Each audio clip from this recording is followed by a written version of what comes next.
살아 역사하시는 하나님이 오늘 이 자리 가운데 함께 하심을 믿습니다. 특별히 이제 오늘 우리가 드려진 이 주일 예배가 이곳에서 드려지는 마지막 주일 예배입니다. 여러분에게 다 이 장소에 대한 추억이 있고 기억이 있고 때로는 이 자리가 어떻게 한편으로는 은혜의 자리이기도 하고 또한 아픔의 흔적들이 있을 수 있는 자리인데 오늘 하나님께서 그 모든 것들을 합력하여 선을 이루실 뿐만 아니라 우리에게 은혜 위에 은혜를 더하여 주셔서 앞으로 드려질 그 새로움의 시작에 대해서 더 사모하고 우리 아까 권사님 기도하셨던 것처럼 더 좋은 것을 바라보고 더 좋은 것을 듣고 우리가 감당할 수 없는 것은 하나님의 은혜로 차단할 부분은 차단해 주시지만 또한 소화할 수 있는, 이해할 수 있는 폭을 넓혀 주셔서 정말 하나님만 바라볼 수 있는, 그래서 하나님께 영광을 올리는 우리 모두가 되어지시기를 주의 이름으로 간절히 축원합니다. 오늘 우리가 이 시편 13편의 말씀을 함께 보려고 합니다. 이 시편 13편의 이 말씀을 한마디로 말씀드린다 그러면 믿음의 기도로 고난의 시간을 이겨냈던 한 사람의 고백이 고스란히 녹아있는 성경이 바로 오늘 본문입니다. 여러분, 고난의 시간이 길어지고 깊어지면 보통 사람들은 어떻습니까? 낙담합니다. 낙심합니다. 불평이 나오고 불만이 나오고 그 다음에 더 시간이 지나면 자포자기하는 경향이 있습니다.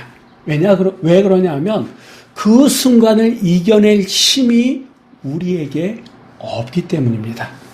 여러분, 그렇다고 그 상황만을 바라본다고 뭐가 달라지지는 않는다라고 하는 거예요.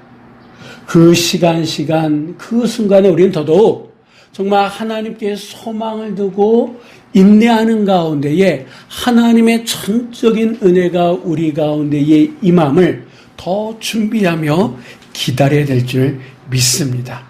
그래서 그 시간이야말로 어느 때보다도 우리가 더 부르짖을 때요 하나님의 응답을 인내하며 기다리는 시간이다라고 하는 거예요. 우리가 생각할 때는 지금의 우리의 교회, 우리 개인이 안고 있는 그런 상황 속에서 어느 때까지니까, 언제까지입니까? 왜 그렇게 하십니까? 라고 하는 질문이 저절로 나올 수 있다라고 하는 거예요. 연약한 인간이기에 그럴 수 있다라고 하는 거예요. 근데 그것만 할 것이 아니라 우리가 그 한마디 속에서도 하나님, 그래도 하나님의 뜻을 기다리고 있습니다. 하나님, 그래도 우리는 기도하며 하나님의 때를 기다리고 있습니다. 라고 하는 신앙의 고백이 우리 안에 있어야 될 줄 믿습니다. 우리가 잘 아는 것처럼 이 다윗은요, 하나님 마음에 합한 사람이에요. 이 다윗은요, 어렸을 때 골리앗을 이겼습니다. 그래서 이스라엘의 영웅이 됐습니다. 그런데 이 일로 말미암아 이 다윗은 사울 왕의 시기와 질투를 받게 되고 그래서 10여 년이 넘는 그 이상의 시간을 살기 위해서 도망자 신세가 됐고 도망 다니면서 목숨을 구걸하는 사람이 되었다라고 하는 거예요. 여러분, 정말 하나님이 다윗과 함께한다 그러면 이 다윗을 죽이려고 하는 사울을 죽이든지 아니면 그의 마음을 돌이켜서 다윗을 받아들이게끔 해야 되는 거 아니겠습니까? 그런데 이 다윗은 죽을 것 같은 그런 상황으로 계속 몰아가는 그런 현실이지만 하나님은 오히려 침묵하면서 아무것도 안 하는 것처럼 이 다윗은 느꼈다라고 하는 거예요. 길어지는 하나님의 침묵의 그 시간을 이 다윗은 어떻게 했는지 오늘 우리 한번 같이 말씀을 통해서 나눴으면 좋겠습니다. 자, 한번 1절 말씀 우리 한번 다 같이 읽어보도록 하겠습니다. 여호와여, 어느 때까지니까 나를 영원히 잊으시나이까? 주의 얼굴을 나에게서 어느 때까지 숨기시겠나이까? 아멘. 점점 길어지는 하나님의 침묵 앞에서 다윗이 할 수 있는 말은 어느 때까지입니까? 아드 아나라고 하는 게 이게 원문의 말입니다. 아드 아나. 근데 이게 아드 아나 이랬을까요? 어느 때까지니까. 그러니까 이 한마디가 이 다윗의 지금의 이 상황, 심정을 고스란히 대변하고 있다라고 하는 거예요. 자기가 생각할 때는 이 고난의 시간이 곧 끝날 것 같은데 자기가 예상했던 시간보다 더 길어지는 거예요. 점점 길어지는 거예요. 그때는 견딜 수 있을 것 같은데 이제는 도저히 견딜 수 없을 그런 순간이 왔다라고 하는 거예요. 그때 이 다윗의 입에서 나온 말이 뭡니까? 아드하나. 하나님, 어느 때까지입니까? 어느 때까지 내가 이런 현실 속에 살아가야 됩니까? 그러면서 그가 이렇게 탄식합니다. 주의 얼굴을 어느 때까지 숨기시겠습니까? 이 주의 얼굴이라고 하는 게 하나님의 임재를 상징하는 거예요. 그러니까 자기의 현실 속에 하나님의 임재를 도저히 느낄 수 없다라고 하는. 그러다 보니까 하나님 어느 때까지입니까? 어느 때까지 내가 이렇게 이해할 수는 없는 현실 속에 살아가야 됩니까? 어느 때까지 내가 이렇게 목숨을 구걸하면서 살아가야 됩니까? 어느 때까지 정말 힘들고 어려운 이 현실을 견뎌내야 됩니까? 라고 하는 것이 이 다윗의 심정이었다라고 하는 거예요. 예전에는 정말 기도하면 하나님께서 찾아오셔서 그 상황을 이겨낼 수 있고 상황을 바꿔주셨는데 어느 순간서부터 하나님은 전혀 움직이시지 않고 침묵하는 것처럼 이 다윗은 느끼기 시작했다라고 하는 거예요. 여러분, 이 다윗의 이 심정, 이 한탄하는 이러한 태도, 하나님 앞에 어느 때까지입니까? 이렇게 어떻게 보면 대드는 이 다윗의 이 마음을 우리 이해하잖아요. 이 다윗의 이런 태도, 이런 한탄은 그냥 불신앙이다, 이렇게 치부할 수 없다라고 하는 거 우리 알고 있지 않습니까? 왜냐하면 그만큼 삶이 힘든 거예요. 삶이 버거운 거예요. 세상이 너무 가혹한 거예요. 내가 힘이 있으면 당장이라도 뚫고 일어날 텐데 나에게는 힘이 없어. 이렇게라도 하지 않으면 정말 죽을 것 같고 미칠 것 같은 거예요. 그러니까 이 다윗도 하나님 마음에 합한 이 다윗도 하나님 앞에 하나님 어느 때까지 이러시겠습니까? 라고 할 수밖에 없었다라고 하는 거예요. 하나님의 침묵이, 하나님의 응답이 길어지고 깊어지면 아까도 말씀드렸던 것처럼 우리 안에는 불평과 불만이 쌓이고 근심이 쌓여간다라고 하는 거예요. 그러다 보면 최악의 경우는 그 사람이 부정적이고 회의적인 사람이 되고 맙니다. 이 다윗도 그랬다라고 하는 거예요. 2절 말씀에 보니까 그 마음에도 번민과 근심이 가득 쌓여져 나갔다라고 하는 거죠. 그런데 어느 순간 그 안에 변화가 일기 시작합니다. 여러분, 어떤 사람은 힘들고 어려운 그 현실 속에서 더 깔아지고 더 밑으로 낮아빠지는 사람이 있는 반면에 어떤 사람은요, 그 상황에서 다시 일어나는 사람이 있습니까? 없습니까? 있잖아요. 그러면 누구는 나락으로 떨어지고 누구는 다시 일어나나 그 차이가 어디에 있느냐? 그 순간에 무엇을 바라보냐에 따라서 나중에 차이는 완전히 달라진다라고 하는 것. 그러면 이 다윗은 이 힘들고 어려운 정말 입에서 저절로 하나님 어느 때까지, 그러니까 이런 말밖에 나올 수밖에 없는 그런 현실 속에서 그가 바라본 것이 무엇인가? 우리 한번 말씀을 한번 보도록 하겠습니다. 3절 4절의 말씀 우리 한번 다 같이 읽어보도록 하겠습니다. 여호와 내 하나님이여 나를 생각하사 응답하시고 나의 눈을 밝히소서. 두렵건대 내가 사망의 잠을 짤까 하오며 두렵건대 나의 원수가 이르기를 내가 그를 잊었다 할까 하오며 내가 흔들릴 때 나의 부족들이 기뻐할까 하나이다. 아멘. 현실의 삶은요, 하나님의 침묵이요, 그로 인해 가서 범인과 근심밖에 없는 그런 현실입니다. 그 현실 속에서 이 다윗은요, 그래도 하나님에 대한 끈을 놓지 않았다라고 합니다. 우리가 방금 읽었던 이 3절 말씀에 보니까 여호와 내 하나님이여, 이 하나님에 대한 이 명칭, 호칭에 우리가 주목할 필요가 있다라고 하는 거예요. 이 여호와라고 하는 이 말은요, 언약에 대해서 신실하게 지키시는 하나님, 이런 뜻입니다. 하나님 엘로힘이라고 하는 이 말은요, 천지를 창조하시고 우리의 삶을 주관하시는 하나님, 이런 뜻이 담겨져 있다라고 하는 거예요. 아무리 불러도 침묵하고 계시는 그 하나님에 대해서 이 다윗은 자기 현실이 힘들고 어렵지만 그래도 이 다윗에게 있어서 하나님은 어떤 하나님이냐? 약속에 대해서는 반드시 이루시는 하나님. 천지를 창조하시고 자기의 삶을 주관하시는 전지전능하신 하나님. 그 하나님에 대한 믿음만큼만은 흔들리지 않았다라고 하는 거예요. 그 신실하신 하나님, 전지전능하신 그 하나님 앞에 그가 어떻게 기도합니까? 나의 눈을 밝히소서.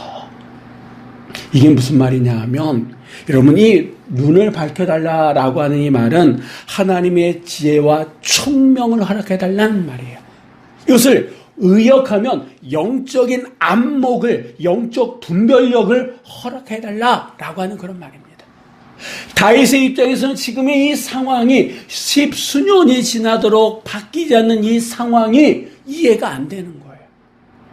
자기는 하나님 앞에 최선을 다해서 나아가고 있는데 좀처럼 바뀌지 않는 이 상황이 이해가 되지 않으니까 그의 기도가 어떻게 됩니까? 하나님, 이제 내 눈으로는 이해할 수 없으니까 하나님의 눈, 영적 안목으로 나의 현실을 바라볼 수 있는 영적 통찰력을 허락해달라.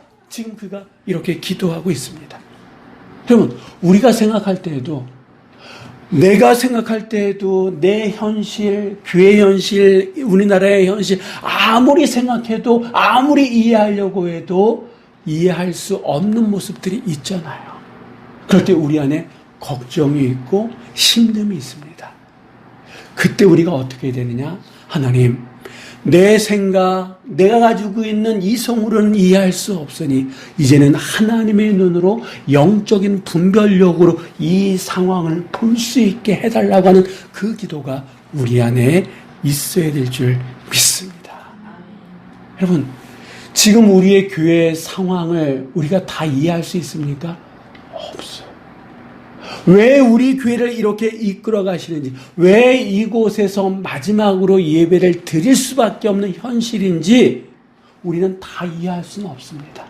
그런데 분명한 하나님의 뜻이 있는 줄 믿습니다. 우리는 이해할 수 없을 때는 하나님 왜 그러십니까? 라고 그런 말밖에 나오지 않지만 하나님의 눈으로, 하나님의 영적 통찰력으로 우리의 현실을 바라볼 때, 아, 그러셨군요 라고 하는 또 다른 고백이 우리 안에 주어지게 될 줄 믿습니다. 그는 하나님 앞에 이해할 수 없는, 볼 수 없는 자신의 한계를 느끼면서 하나님, 이제 하나님의 눈으로 영적 분별력으로 나의 현실을 볼 수 있도록 도와주시옵소서 기도합니다. 그러면서도 그의 간구 안에는 두 가지 두려움이 있습니다. 한 가지는 무엇입니까? 사망의 잠 같은 이 고통스러운 현실을 믿음으로 이겨낼 수 없을 것 같은 자기 자신에 대한 한계, 그거에 대한 두려움이 있었고, 또 한 가지 두려움은 뭐냐면 자신을 바라보는 원수들이 나의 현실을 바라보면서 그들이 기고만장해서 하나님에 대해서 욕보일까봐 그게 두려웠던 거예요. 그래서 그는 하나님 앞에 기도합니다. 간구합니다. 지금의 이 현실을 바라볼 수, 두려워할 수밖에 없는 이 현실을 하나님의 영적 안목으로 바라보게 해달라고 그는 기도하며 나가고 있다라고 하는 거예요. 여러분, 우리 안에 근심과 걱정이 많아지면 어떤 모습들이 나타나냐 하면 내려놓지를 못합니다. 이 인생의 짐을 내려놔야 되는데 내려놓지 못하고 내가 다 감당하려고 한다라고 하는 거예요. 하나님 앞에 맡겨야 되는데 하나님 앞에 맡기지 못하고 내가 해야 되려고 하는 그런 어떤 두려움, 그런 책임감이 우리 안에 듭니다. 근데 여러분, 그럴 때일수록 어떻게 해야 된다고요? 놔야 된다라고 하는 거예요. 그러기 위해서 우리에게 필요한 것이 무엇이냐? 지금의 이 상황을 하나님의 눈으로 볼 수 있는 영적 통찰력, 영적 안목이 우리에게 필요하다라고 하는 거예요. 그래서 이 다윗은요, 두려움 가운데서 하나님 앞에 나의 눈을 밝혀달라고, 하나님의 지혜와 총명을 허락해서 하나님의 뜻이 무엇인지 알 수 있게 해달라고 그는 간절하게 하나님 앞에 기도하고 있다라고 하는 거예요. 그 하나님의 통찰력이 우리 안에 주어졌을 때에 고난의 이유를 알 수 있다라고 해요. 우리가 왜 이곳에서 마지막 예배를 드리고 이제 다른 곳에 가서 예배를 드리는지, 지금의 내 삶의 현실 속에서 나의 부족함이 무엇인지, 내가 채워가야 될 때 무엇인지 하나님께서 보여주신다라고 하는 거예요. 모를 때는 답답했어요. 모를 때는 짜증났어요. 힘들었어요. 근데 알고 보니까 내가 이렇게 해야 되는 거구나, 내가 그동안 이렇게 했구나 라고 하는 것은 알고 나니까 나도 모르게 길이 보이고 새 힘이 생기고 다시 시작할 수 있는 힘과 능력이 우리 안에 주어지게 될 줄 믿으시기 바랍니다.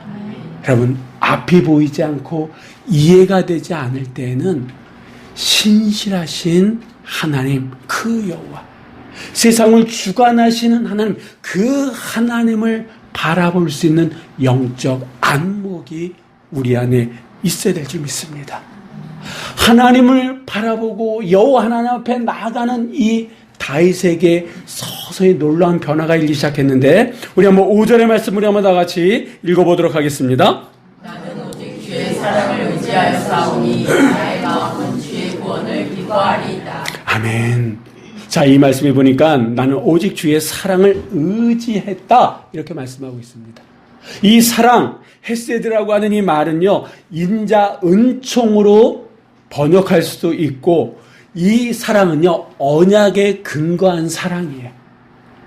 그냥 우리 안에 몽골몽골 피어나는 이런 감정적인 사랑이 아니다라고 하는 거예요. 여기서 말하는 이 헤세드, 이 사랑이라고 하는 것은요, 이 사랑을 통해서 하나님의 역사의 동기가 되는 거고, 그 하나님의 역사가 통로가 되는 거고, 하나님의 그 역사의 힘이 된다라고 하는 거예요. 이 사랑이 있기 때문에 하나님은 인간을 창조하셨고 독생자 예수 그리스도를 이 땅에 보내주셨다라고 하는 거예요. 이 헤세드의 이 사랑이 우리 존재 자체요, 우리가 구원받은 가장 근본적인 이유가 이 사랑 안에 있다라고 하는 거예요. 그러니까 이 다윗은요, 하나님의 언약을 통해서 그 주어진 그 사랑을 의지합니다라고 고백하고 있는 거예요. 세상을 창조하시고 인간을 창조하신 그 능력이 있는 그 사랑이 이 다윗에게 있다 보니까 그가 어떻게 고백합니까? 나의 마음은 주의 구원을 기뻐하리이다. 여러분, 아직 세상은 바뀐 것이 없어요. 근데 그가 기뻐한다라고 얘기합니다. 근데 그의 과거를 보면 힘들고 어려울 때에 하나님께 의지하며 나아갈 때 하나님께서 그때마다 힘과 능력을 허락하셨다라고 하는 거예요. 이전까지는 생각이 안 났는데, 자기를 도우시고 이끄셨던 그 하나님의 은혜에 대해서 생각이 안 나서 어느 때까지입니까? 이렇게 고백했던 이 다윗이 과거에 자기에게 베풀어 주신 하나님의 은혜가 기억하면서, 그때도 나를 도우신, 그때도 나와 함께 하셨던 그 하나님, 그 하나님의 기억이 이 안에서 일어나면서 그가 주의 구원을 기뻐하리이다. 기억했더니 기쁨이 나왔다라고 하는, 생각했더니 감사가 나오고, 감사했더니 기쁨이 일기 시작했다라고 하는 겁니다. 여러분, 이 하나님이 다윗의 하나님으로 끝납니까? 아니에요. 지금도 우리와 함께 하시는 온누리교회를 세우시고 온누리교회를 이끌어 가실 하나님이신 줄 믿습니다. 다윗의 하나님은 다윗의 하나님으로 끝나는 것이 아니라 그 하나님은 지금 나의 하나님이 되어주실 줄 믿습니다. 그렇기 때문에 여러분, 믿는 자에게는 능치 못함이 없으리라고 하는 그 그 믿음으로 지금의 이 힘든 현실을 하나님 앞에 맡기며 나아가시기를 주의 이름으로 간절히 부탁을 드립니다. 기도하면 들으시고 들으신 대로 약속하신 그 하나님이 이 일도 이루어 가실 줄 믿고 주님 앞에 기도함으로 나아가는 여러분 모두가 되시기를 주의 이름으로 간절히 축원합니다. 자, 계속해서 다윗의 고백을 듣겠습니다. 우리 6절 말씀 우리 한번 다 같이 읽어보도록 하겠습니다. 내가 여호와를 찬송하리니 이는 주께서 내게 은덕을 베푸시니로다. 아멘. 그럼 이 지금의 이 상황이 찬송할 상황입니까? 현실적으로는요, 죽음이 코앞에 있습니다. 당장이라도 이 사울이 죽이겠다고 사람들을 보내고 직접 쫓아오는 그런 상황입니다. 한치 앞을 판단할 수도 없고 그런 상황이다라고 하는, 보이지 않는 그런 상황이다라고 하는 거예요. 근데 그는 내가 여호와를 찬송하리니, 상황이 바뀌어서 찬송하겠다는 것이 아니라 의지적으로 신앙의 결단을 하고 찬송하겠다라고 그는 고백합니다. 그러면서 이는 주께서 내게 은덕을 베푸심이로다, 은혜를 베푸셨다라고 하는 거예요. 이 5절에 나왔던 말씀과 어떻게 보면 겹치는 그런 의미다라고 하는 거예요. 비록 지금까지 고난과 고통이 길어지고 하나님의 침묵이 일관된 그런 10수년의 시간들이었지만, 그러나 지금부터라도 다시 하나님을 찬송할 때에 하나님께서 우리에게 은혜를 베풀어 주실, 또 다른 은혜를 허락해 주실 줄 믿습니다라고 하는 다윗의 고백이다라고 하는 거예요.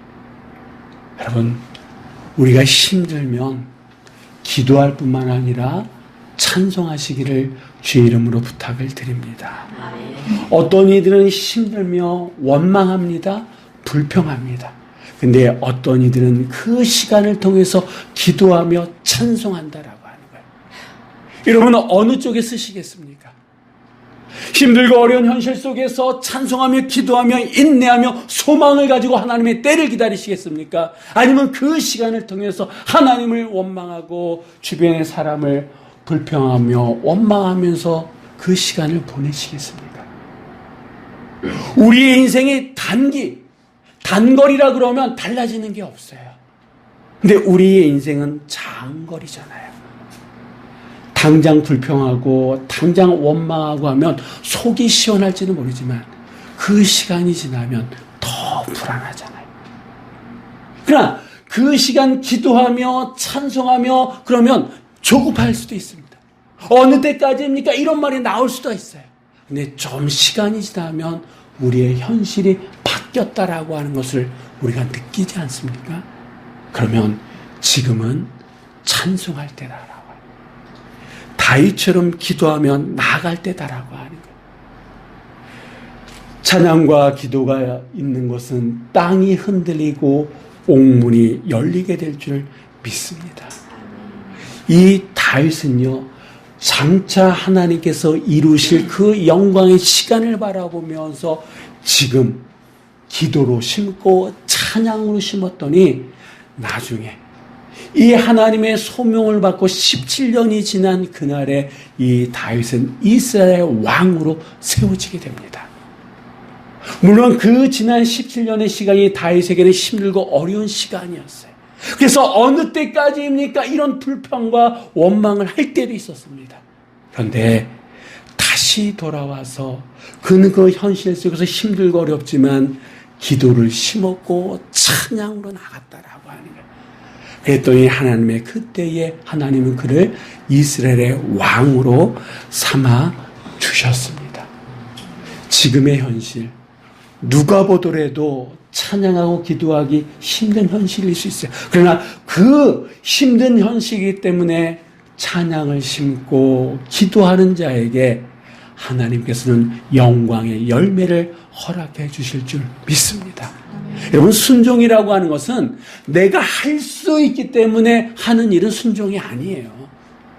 나는 하고 싶지 않고 부담스럽지만 그래도 내가 해야 될 일을 해나가는 게 순종이다라고 하는 거예요.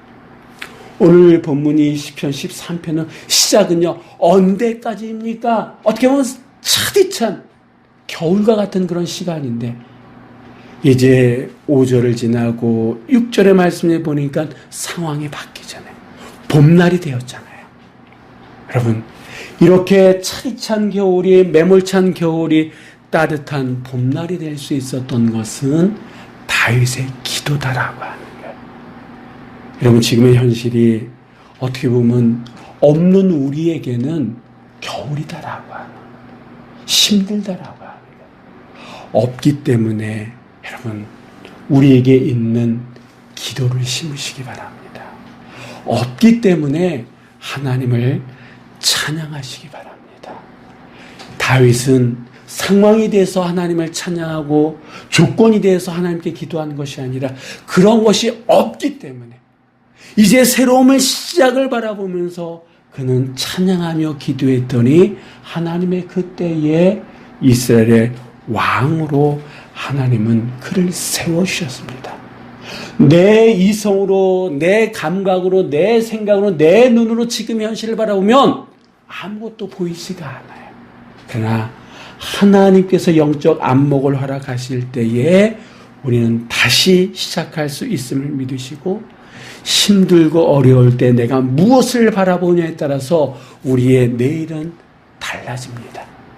지금이야말로, 오늘이야말로 우리는 여호와 하나님, 약속에 대해서 신실하신 하나님, 세상을 창조하시고 주관하신 전능하신 그 하나님을 바라보며 그 하나님 앞에 기도로, 그 하나님 앞에 찬양으로 나아갈 때에 세상에 줄 수도 알 수도 없는 기쁨이 우리에게 주어지게 됨을 믿으시고 이 은혜가 이번 한 주간 여러분 삶 가운데 충만하시기를 주의 이름으로 간절히 축원합니다.